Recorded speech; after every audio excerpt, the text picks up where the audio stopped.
Thanks for hanging around all afternoon to hear my practical workshop on video. A bit about me. I'm with Capture Media. Just like some other people today, I am like the one and only staff member. So that makes me chief exec, senior videographer, whatever you want to call it. I'm quite lucky in the fact that I'm with Capture Media because it's actually the sister company of a PR agency called Holyrood PR. So when I first started, I was doing a lot of internal video with them, and it wasn't until maybe about January this year, late last year, I started thinking of ways to actually use video and get in front of journalists. I thought that was a big step for me, just because that was me that came up with that. Nobody else in the agency really came up with that. So been doing that for 2 years, and since then I've been using video for Instagram, been using video for Facebook and YouTube primarily, because I've always been in the big believer that video will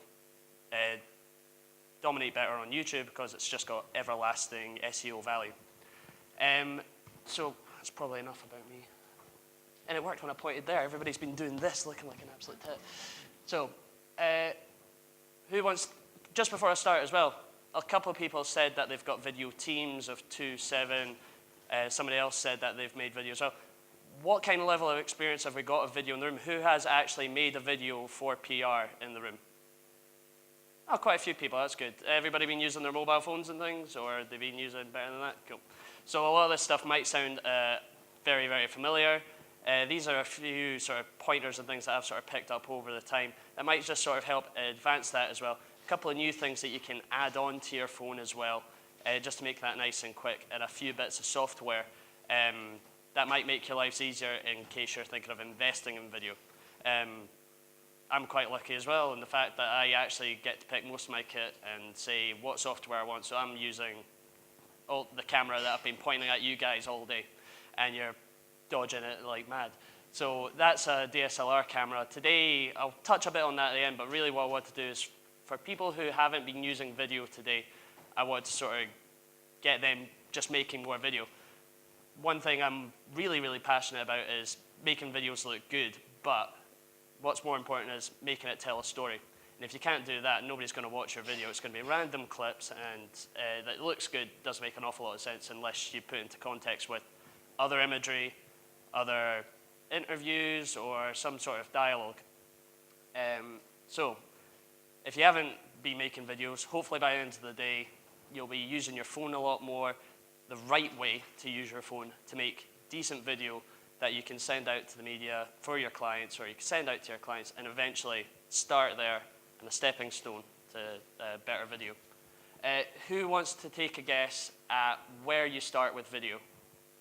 Who would say that you picking the camera is the first step? Raise a hand. No. I'm guessing because I've stuck question marks there, it wasn't the best thing. Everybody knows it's not going to be that answer. So essentially, it starts with an idea. You have to figure out what it is you want to do, or is it something you've seen? You have to be inspired by other video, I think, to get an idea of what your video should be about and how it's going to come about and what the direction is. I just wanted to show a couple of my favorite videos that I came across. The first 3 of them are mine, and one of them I actually got emailed to me with a press release. Planning is key, obviously. If you want to make your life easier with video, I know some people have said they've tried video and they don't want to do it again just because they've had one really bad experience. I asked them a few questions along these lines, and they kind of said, and like I said, it's probably because you never planned that well. So if you want to save yourself time in your shooting and your editing, so then it's not a hard, long, laborious task for you, you can get the video done and then carry on doing whatever else you're doing. Because video doesn't need to be complicated. It can be nice and easy if you just plan it really, really well. So depends who the video is for as well. Is it for your client? Is it for the journalist? Is it for both? I tend to just sort of find out from journalists first what they actually would like. What is it their audience actually watches? Some of them just like funny news stories. Some of them would take anything. Some of them, like Stephen Hall had said, actually it requires a certain quality of video to get put up on the Huffington Post, whereas places like local newspapers and things, they'll take any video. So knowing what kind of video your media outlets are looking for, and knowing what kind of video that your client's after that makes them look good, because obviously you can't give away rubbish video to anybody if it makes your client look bad. So hopefully by the end of the day, you'll find out a few things that will make the videos look good. So keeping your shoot time down. If you can plan out what kind of shots you want in your video, then and along with some sort of basis of a script. It doesn't need to be a very formal script. It just needs to be pretty loose so that everybody knows what they're saying and you're getting your key messages in nice and early, but yet grabbing attention. You want to sort of, I would say the first 10 seconds you want to grab your story first, get people hooked on your story, and then get the key messages in as soon as possible. And accompany that with nice footage. Now, some people could just do a video interview. Just because I'm a bit of a snob about video, if I just see a talking head that looks like it's going on for 3 minutes, I'm just not going to watch it. So what you want, first 10 seconds of video, is some nice, interesting, grabbing footage.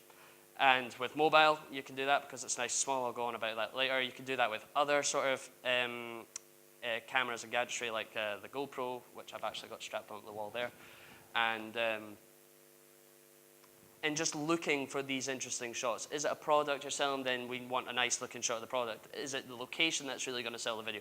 You should open up on the location. Is it a famous person? Then that should be the first thing that somebody sees in your video. So planning your shots like that will determine how many shots you actually need, when it's going to come in, at what point in the script, so it accompanies the script nicely, and how it will eventually just grab people's attention. If you can do all that before you even step out the door, then you'll have a nice, easy time on your shoot. It goes for the same with your location, just managing that fine. Go out, scout your location, making sure that you're not subject to any sort of surprises. Oh, look, there's construction works across the way. Oh, there's a bin in front of the shop today because it's bin day. Things like that happen to me all the time, and I just die a little inside. Same with props. You have no idea how fun it can be just to have like an odd prop. That is enough to spice up. I can't remember if it was Laura's idea or my idea to get the wee picture frames. I haven't done any of that today, but like having a wee prop like that can really liven up your video as well. Or somebody dressed up in a certain way. We did a video for US Kids Golf, which is an American golf tournament that goes globally, and part of the photo call, which I think we did a video for one of my predecessors. And just the fact that this kid was up in old 1910s golf garb compared to like the new trendy sport stuff, just really sort of made that very, very interesting, the video. So thinking of things like that, things you can inject into your video with people using it, can sometimes liven that up as well. Right, so what to shoot with? I've kind of already said today I'm going to be talking about mobile phones and stuff. It might be that in some cases, depending on what you're shooting, what kind of video it is, you might want to go out and hire a camcorder. Camcorders like this aren't cheap to hire, and they're definitely not cheap to buy either. But who says you've got to use a DSLR? You can use a Sony Handycam. It might be a lot better. It might be a DSLR, which a lot of photographers might have. If you do your own photography in-house, then more likely enough it'll have photo capabilities as well. These things have got nice big sensors, so they should basically, a sensor, the bigger your sensor, the more light you'll get in your camera. You can shoot in dark rooms more often than not. You get a nice sort of feel and style about the video. So you just need to find out more about your DSLR before you go off shooting, obviously. But in some cases, it might be something really quick that you can just do on the day of a photo call, something to do on the day of your photo shoot, and you just mix it up with tons of different elements, whether you're behind the camera and then you jump to an interview, whether you've got a presenter. So determining what kind of video you're making will determine what kind of equipment you need. And the more you know about the equipment, the more you can sort of choose between all that stuff. So going on to phones, I'm guessing everybody in here is an iPhone user. Hands up if you are. Yeah, you bunch of... Right, so I'll tell you what I know about iPhones in terms of the camera. I am actually quite envious of Apple's camera gear and displays, because it's just not as good as Android, to be honest. I know, who said that, right? This guy. My girlfriend will definitely make better videos on her phone than it will my phone, and it really annoys me. And no idea, it's all got to do with the sensor they've got. I think it's smaller, but it's faster. So if you've got an iPhone, you're pretty much at an advantage over me right now if all my camera gear breaks and all I've got is my phone. And what you can do with that is standard video on an iPhone, like on any iPhone, is 30 frames per second. Does anybody know what I mean by frames per second? No, right, okay, so brief explanation. So a video, 1 second of video is about 30 pictures taking one after the other in a second. So every second there's going to be 30 pictures taken. You could pull a you could pull a still from 30 seconds of video with the right settings. 30 frames per second is quite standard. It's what the Americans use in most of their video. It's what they'll use on TV. Over in the UK, we'll use 25 frames per second. And most sport, any sport, will double that frame rate. So football will be recorded in 50 frames per second, and that's just so they can get a nice smooth movement. And the States still use 60 frames per second. You can go all the way up to 240 frames per second with the right camera. And once you stick that in your editor, it'll still look the same as just normal time, but what you can do with higher frame rates, which is what I'm going to go on about here, is the more frame rates you have, the more frames you have per second, the more you can slow it down, and that's how you get some really awesome slow motion. So if you've got an iPhone, you've probably already played with the slow motion thing, and it just looks like the most fun thing ever.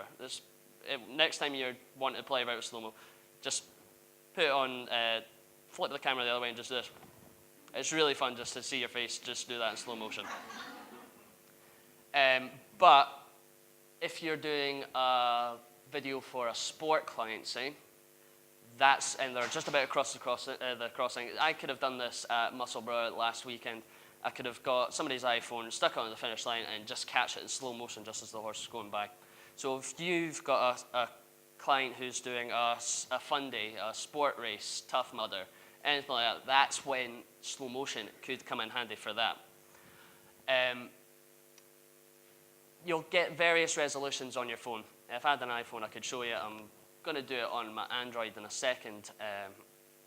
And standard video nowadays, standard HD is 1920 by 1080. I'd never see anybody use 720 really, unless it's because they're cropping in on things to get a bit of a zoom effect. That's getting a bit complicated. We're trying to keep this simple, Craig. So the limitations of that obviously are, if you're holding your phone, your hand's not the steadiest thing. Luckily enough, you can get gadgets that are about 300 or 400 quid. It's kind of like a steady cam, and it's electronic, and it'll keep it all steady for you. There's nothing wrong with a selfie stick, though. If you get a selfie stick in the right mount, I've found that it's actually steady enough, because most cameras, including the iPhone and Android, will have a built-in image stabilizer. It's not the best image stabilizer, but it's better than nothing. Just don't do any sudden jerks. It's just makes any sort of slow movements or ups and downs just feel really, really smooth.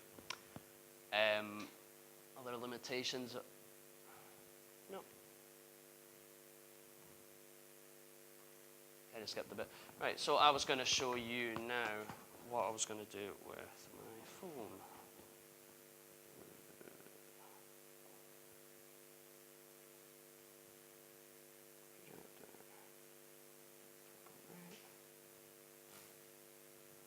Chromecast, please.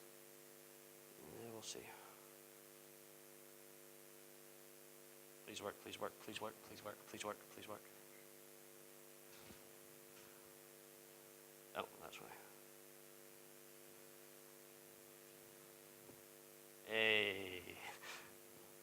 Thank you, white space.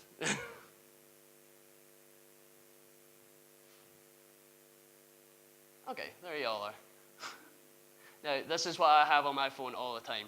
I know, you can see right now, this is with my hands like nothing. It's so jittery. You can't have that at all. So that's probably half the nerves though, as well though. Now, if you go to settings,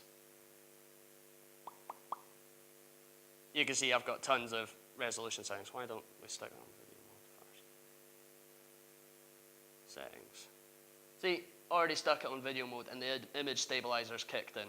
How much better is that? And there, you can already see there 30 frames per second there, that's full HD. I could go into 60 there if I really wanted to. And that means I could slow it down by half. It's not the best slow motion, but it's still quite fun to get that effect. You go other HD settings there. I'm guessing that's 720, must be 720, so you're getting smaller and smaller now. You never want to use VGA because that's really old school video. It's probably decent enough for Instagram, but if you're making Instagram videos, just use your camera, unless you're using proper camera gear like mine, which is, I used that camera for the Tiger Lily video, so. And then just did a bit of trickery in my editing. So that's one thing there. You might also notice that, stick that back on HD. Right, you might also notice there that I have lines on everything there. And these are called lower thirds. So I have no idea what I'm looking at actually. There you go. There you go. Right, so if you're doing an interview, what you want to try and do is keep everything to the left third or the right third. And the third, by third, I mean like this line here. Okay, like that. The closer you get, obviously, the camera will focus in, and you can't really see it on this camera, really. There's a slight blur, and what that's a kind of a style preference for me. Sorry, that's going to be really annoying in a second. So it's a bit of a style preference for me to get that sort of nice blur if something else is in focus. That's what we call a depth of field. Quite complicated stuff. Don't want to try and think about that too much, but say if you had an object like this cup. This is like the best cup in the world, right? And it's definitely worth being on the news for. If I get right up close to that, you can kind of see that Claire, who's popping up over the left there, she's kind of blurry. And so is the glass there. And that's what I mean by a depth of field there. And if you've not got a zoom lens, then you really do just have to get really close. I mean, I'm an inch away from the cup there. And that's just other things that might sort of lighten up your video ever so slightly, just to add that bit of professionalism to your video. Going back to what the lower thirds were all about, if I'm on the left third, like that, it's easier when somebody else is doing it. Right, there you go. Right, so if you're on the left third, I'm doing an interview. And what you should do is always try and do in interviews if you're not going to do a voiceover. You could do a voiceover as well, and there's a couple of apps I'm going to let you know about that will actually let you record voiceovers in-app. So if Joanne is my interviewee, I'm going to ask her to look at me, and I kind of need to position myself there, and then what I need to do is position my camera as such, like that. And what you always want to do is make your interviewee look across the rest of the camera. So she's on the left and she's looking to the right. If we did that the opposite way, right, and looking at me, right, she's on the right, looking to the left. You always want to do that, because I've done that a couple of times when I first started doing news videos, that they were actually just looking to the left and they were on the left, and it just looks weird. It's not a normal news style. So if you can remember that in all your interviews, that's a really basic thing that'll just sort of make sure that your videos are looking standard and professional. Right, let's stop my phone there. Right. Hooray! Right.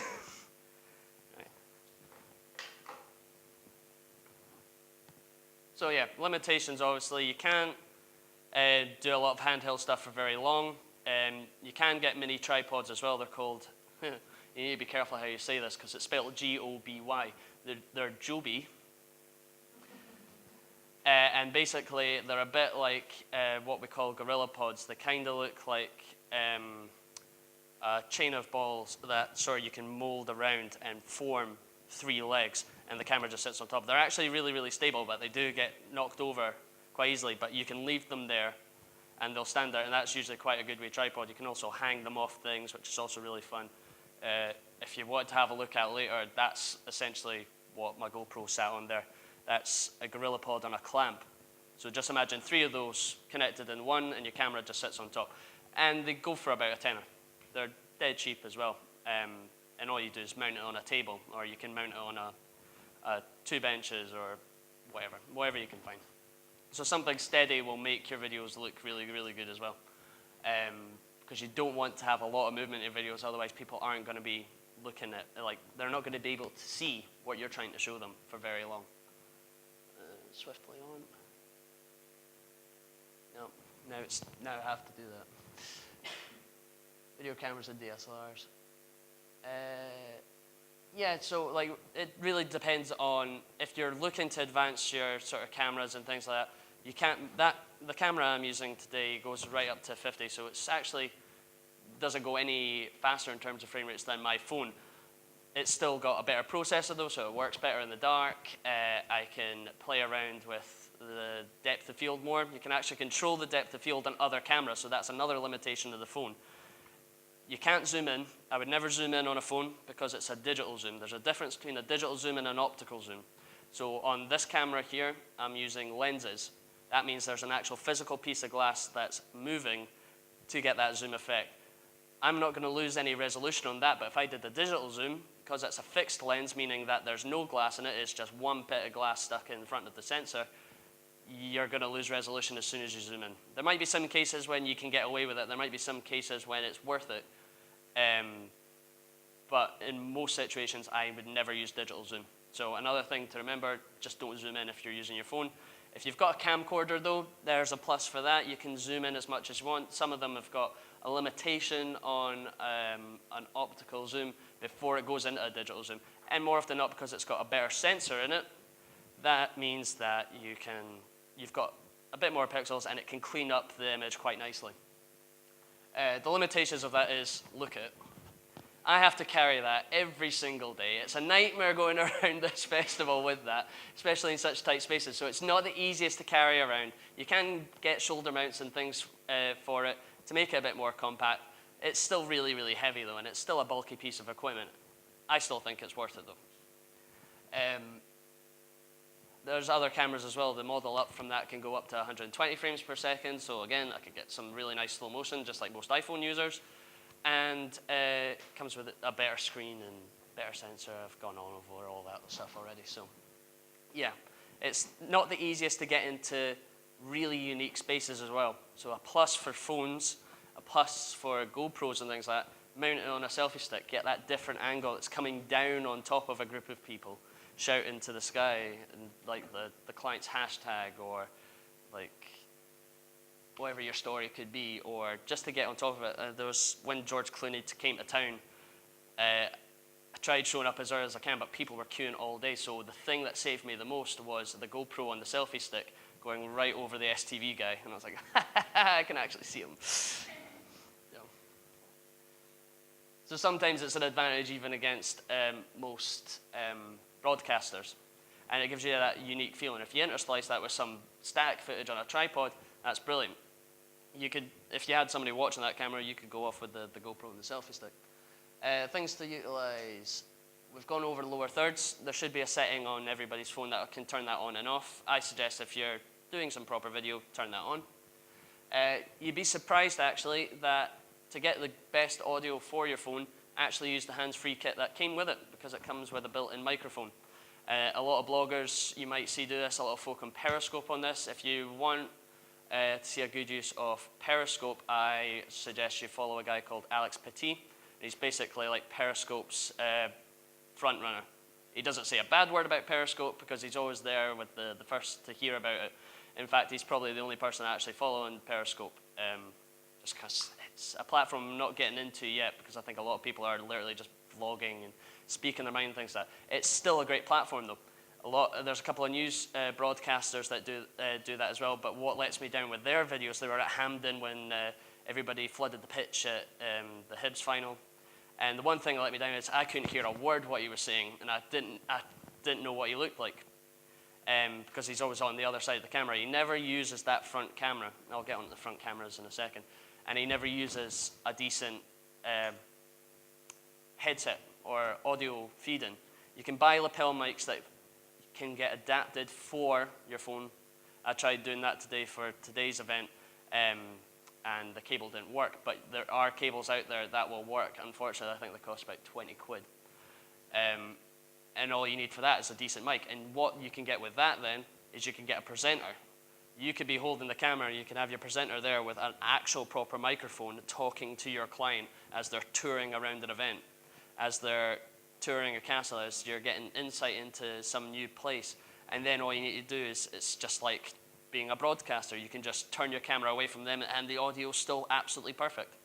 And the same thing goes for your headset. You can get an extension for that, plug it in, and you could be miles away while you're pointing the other way, and people can still hear you more clearly than it would be on the built-in mic of your phone. So never underestimate that. Most Apple users will probably keep theirs, but most people who buy Android phones chuck theirs away. So if you've got an Android phone, time to go find it or buy a new pair. Image stabilization I've gone over, and higher reach places I've gone over. Lighting. Not many people have their own lighting kit. I tend to turn off all the lights in any room I'm doing an interview in, because you get a mixture of colored lights. Not all lights are the same color. Some of them are really warm and fluorescent. If you've got a window open as well, you get that sort of really harsh blue against yellow effect, which I personally don't like. I like all the light to be the same. I would never use the torch on the front of your camera either, unless it was really, really, really dark. But what you would need to remember is just to stay miles away. Otherwise, somebody's face is just going to get overexposed, and it turns into like a picture at a nightclub where everybody's pulling a stupid face, and you can't see anything because it's all white. So using natural lighting could be the best thing I would ever suggest using. If you're inside, go outside. If it's raining outside, go near a window and do the interview there. And what to do is position your interviewee, or position whatever you're filming, your product, your group, just in the way that everybody looks nice and they've not got any harsh shadows down one side of their face. If I was standing here and this light wasn't on, you'd probably see a bit of a shadow on my face there, and that would just make me look pretty sinister. Whereas if I was facing the window, maybe even at an angle like that, most of my face is covered and I've got a decent amount of shadow on my face, but like you're not distorting my actual face.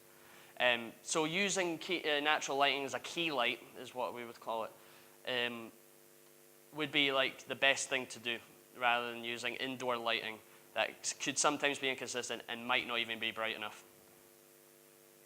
Editing on your mobile app. I looked at a couple of these because I don't actually edit on my phone at all, and did a couple of reviews of them myself. One of them was Premiere Clip. Now, I'm an Adobe Creative Suite user, so I would always I jumped to that one first and threw in, and it was kind of just like a wee miniature version of that. I could move the clips side by side. I could take it straight from my photo gallery.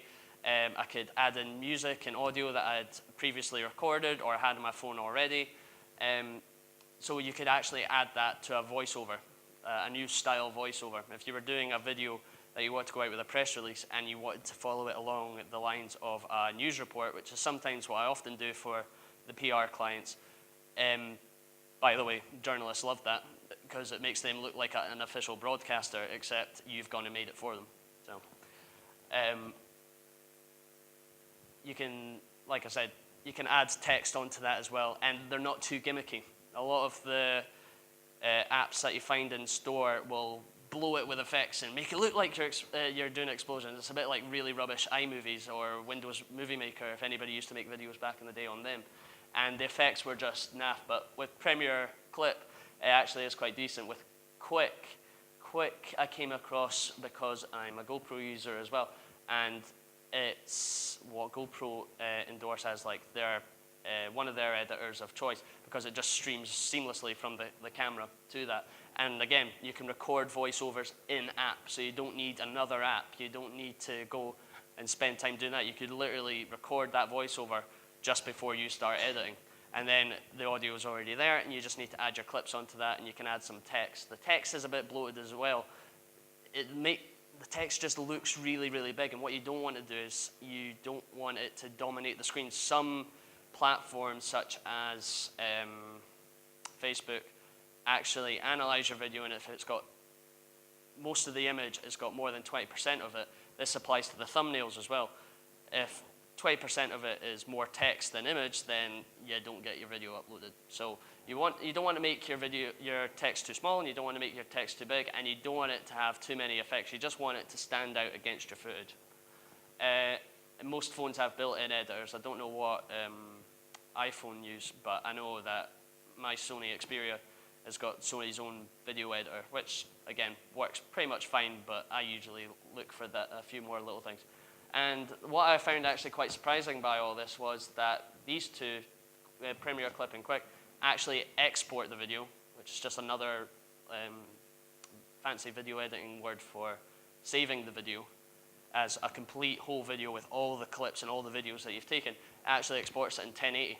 So there's no reason why you shouldn't give that a try before thinking about actually using proper editing equipment on your desktop. How the media accept online video, I know a couple of journalists that said, could you actually export this really nice high-def looking video down to 25 megabytes? I save the videos at like 300 megabytes because that's the file, no, it's not the file size, that's the quality that YouTube would expect. The journalists, however, are literally looking for something quick they can download from their email and upload it again. And I find that dead annoying. What I would actually want to try and do, and what I've been trying to do for a while, is encourage this new learning amongst journalists without sounding too pretentious to the point where they're just like going, you know what, I don't want you to use your video anymore.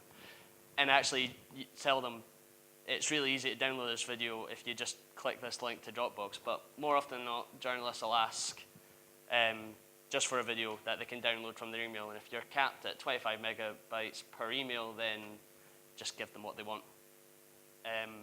In order to shrink that video, though, there's a couple of online things that you can easily quick Google to shrink that video size down if you're having a trouble with it. Or what we do at Holyrood, we actually upload it to our own channel. We turn off as much branding as we can. I deliberately keep any sort of graphics quite generic, so it's not the client's and it's not ours. It's literally just white on black, just to give names and captions of everybody. And by doing that, I find that journalists are actually more likely to use it. So the Business Quarterly use it, Edinburgh Evening News use videos like that. Daily Mail have previously used video like that when we found the Edinburgh singing taxi driver. They actually butchered that video. It was nice the way it was, and they just totally ruined it for me. But because it was kept quite generic, they used it. So something else to bear in mind with your journalists: keep all your graphics to a minimum. If you're there's nothing stopping you filming a client's logo if it's on a mug or like on a notepad like here. There's nothing stopping you actually filming that because it's part of the scene. You're not imposing that into the video. So something else to keep in mind. Different formats for different platforms. Obviously, you can't upload a widescreen video to Instagram, so you need to find a way to shrink that or crop it and make it square and small enough, and the file size is bigger. That's really complicated. So it's another thing to consider right at the beginning when we're talking about planning is think about where your video is actually going to end up first, because that'll determine how long your video needs to be, the quality it needs to be, and the file size as well, and just how you've got to do it and the size of the video in terms of a square video, a rectangular video, and a long video, which I'll just point out now, never do a long video. Me and the guys from Whitespace are totally like in unison. The first people I've actually met who are totally in unison that you never do an up and down Snapchat style video, always left to right, I would have said. It doesn't give you a nice perspective. If I'm doing an interview with Joanne again, I'm literally just going to be seeing her head, chair, and maybe the back wall there, whereas if it's like that, then I can see more of the room. And it goes for the same with just about most other things. It's just better to see things in landscape than it is up and down. I don't really care what's happening with the sky, and I don't really care what's happening with somebody's feet. So if you're making video, landscape. And then if you want to advance your videos, you could go out and obviously hire camera crews that will charge you $1,000 for doing a 2-minute video or covering an event and things like that, and they'll come in with similar equipment to mine. with stabilization gear and a crew of 3. You could try doing it yourself. Like I said, if you've got a DSLR in the office that you take photos on, more often than not, it'll have a video capability. You just need to know what the limits are of that. How light does it need to be before you can film, before it looks too dark? Do you need natural lighting to use that DSLR? What kind of lens? How far can I zoom in? Lenses, actually, you can hire quite cheap if you've got a DSLR. And I think you can hire most Canon cameras for maybe about 25, 30 quid from the right video places. And then you just sort of build on top of that with a tripod or a shoulder mount, whatever.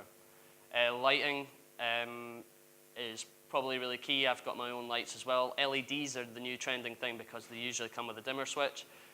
You can cover them up to make the lighting look softer. You can move them far away. You can concentrate the light, so lighting's all really good as well. Wireless audio is probably a step up from your iPhone headset. And you can buy things like what I've got on my hip that plug right into your camera or can plug right into your phone. Again, that Alex Petty guy on Periscope, that's how I came across most of his gear. I'm always really interested in what other video makers use as their own gear. So he suggested using these wireless gears, wireless kit, if you're periscoping from the back end of the room and your talent's up here giving a speech. Something that's actually relatively cheap. I cannot endorse enough the Adobe Creative Suite. It was cheap to start off with, and they hike up the price about after a year.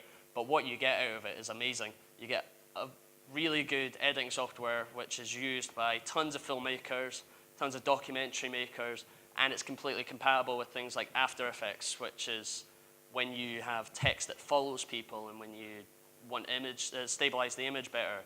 It's basically like in a special effects program. And you can get that for a monthly direct debit kind of thing. Final Cut is what I started editing on. And again, it's just as good as Premiere Pro. And it works really, really well with Mac products. So if you're a Mac user, like a Power Mac user, Final Cut might be the best thing for you. And it lets you manipulate the audio better. You can apply effects. You can apply filters. If you're liking your Instagram filters, you can apply them to that. You've got a better range of transitions that don't look cheap, tacky, and corny. But with Premiere Pro, you can also use Photoshop and things like that. All my graphics are made in Photoshop, and I can easily switch it over without having to make a transparent file along with that. So I would say if you are taking your video seriously, get your editing suite, and then think about getting the camera. And just start off small. Start off with like a handy cam, slowly build up from that. But if you're looking at investing in the long term, then that's when I would say start looking at options with the DSLR and a mic you can plug in, or camera gear like mine. This stuff will last for about another 10 years because I don't think people are going to buy into 4K TVs anytime soon. So 1080, as long as you've got a camera that can film 1080, then you're absolutely fine. I think that's me done as well. Did anybody have any questions? Is there anything I kind of skipped over, sped too fast on, got really nervous about, and just missed the point completely? Up at the back.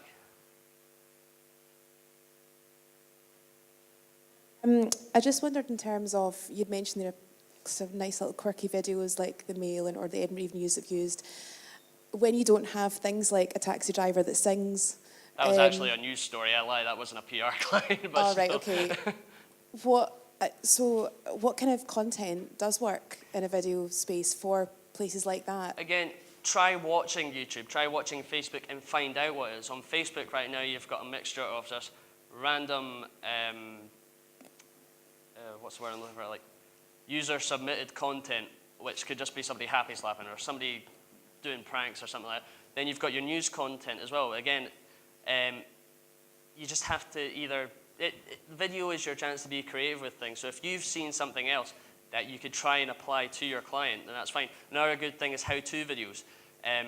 Right before the summer, which is usually my busy period, I wanted to start actually making tutorial videos with me in front of the camera, which was a very daunting experience. And it was just simple things about like how you make a GIF or how you can, what was the other one I was gonna do?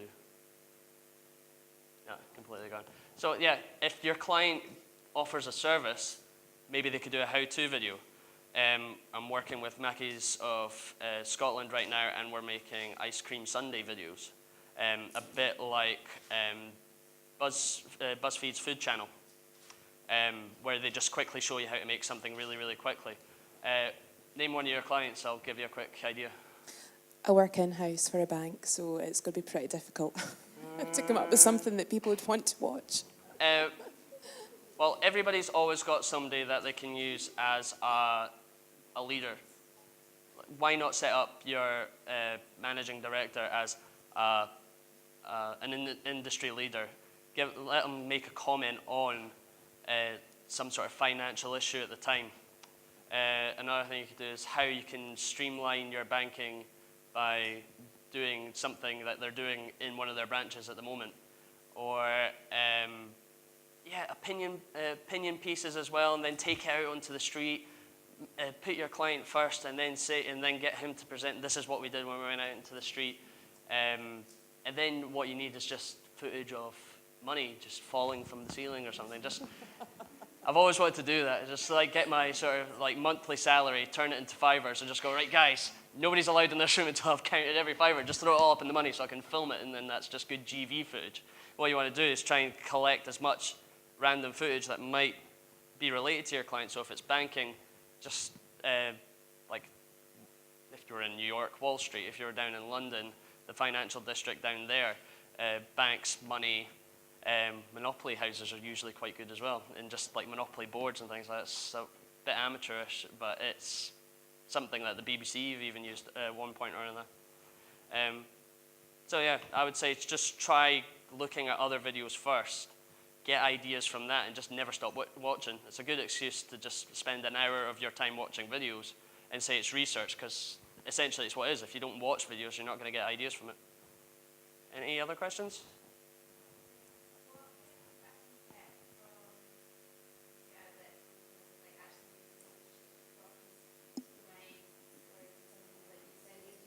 Make it look really good, but then they're never going to use it because they haven't shot it themselves. Are you talking about broadcast news outlets, or are you talking broadcast, about? But also even if it was just on the website of a paper. Yeah. There was actually, like, more often than not, whenever I've been out filming and I've known a broadcaster to be there, they've got their own camera guy there. I actually managed to give them some GoPro footage because I stuck it on the back of a sniffer dog. So my footage got used there, but we'd already managed to get them there in the first place. More often than not, we've managed to get a broadcaster to come along to events. So if you're providing a video that said that, again, like I would say, keep it generic. Really tie it in and put the story first in your video. Get to the point quickly, and then put the key messages in after, I would say. But like, you want the key messages to be as intertwined into the story as possible. So it's just the way that you angle the story as well. Give them with images and text, because that way, obviously, the Daily Mail are quite bad for this and always get hacked off when they say video of something amazing. And the video is actually halfway down the page because they've got all this text and they've got 3 image galleries and all these ads and things like that. So if you give them the full package of video, try and sell them the idea that the video is actually good for their SEO. If they upload the video. It's actually only good for them if they upload the video. So it's really a matter of trying to convince them to take that extra time and click that link. And then another button just to download the video and get their digital guy, or if more often than not journalists are digital guys, they're wanting to learn about these things, especially like the papers and news outlets that are understaffed. More often than not, people are doubling up and are all new to this. So the more you know about uploading videos and things like that, the more you can educate them to using the video better. I'm not sure if that's actually answered your question or not, but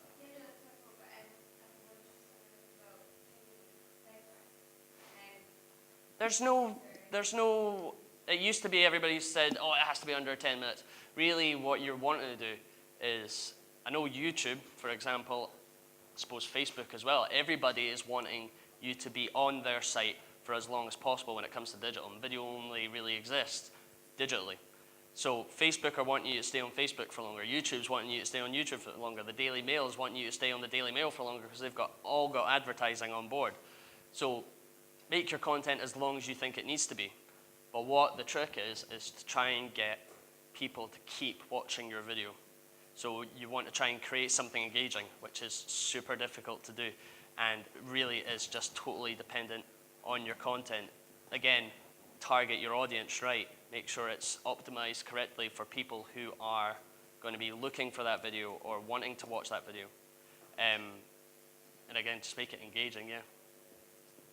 There was another question over on the right side. Stories that you're getting picked up by, you know, newspapers and websites and media outlets. How much of that has actually been shot on a mobile? Because I think for a lot of us, that's probably the only realistic tool we have. So does that actually get picked up by media? There's no reason why it shouldn't be. Like, all phones these days have got a high quality. And like I said, if you've used the right type of lighting and in the right sort of conditions and in the right way, there's no reason why you can't use a mobile for videos, things like that. The thing is, nobody's doing it right consistently. And don't get put off by your first video if it doesn't get taken. Keep making more.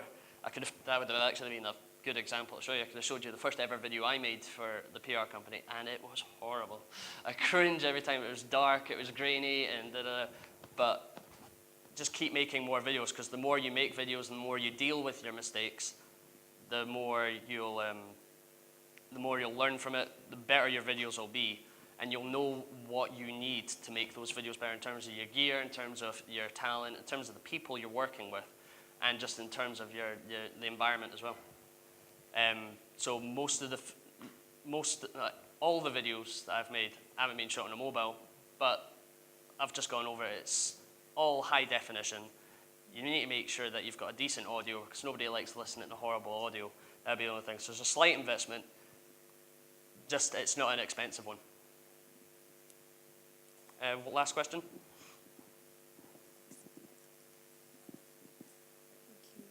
Hi there, I work for a charity, and a lot of the videos that we do are mainly aimed at our supporters rather than at media. You had a point on your slide about not using copyrighted music, so I was just wondering, is there a resource that is like a library of music that is free to use, or copyright free? YouTube are really big at supporting video creators, because obviously they just want more people to make more videos and stay on their site for longer. If you go to, or if you Google the YouTube audio library, there's tons of copyright-free music.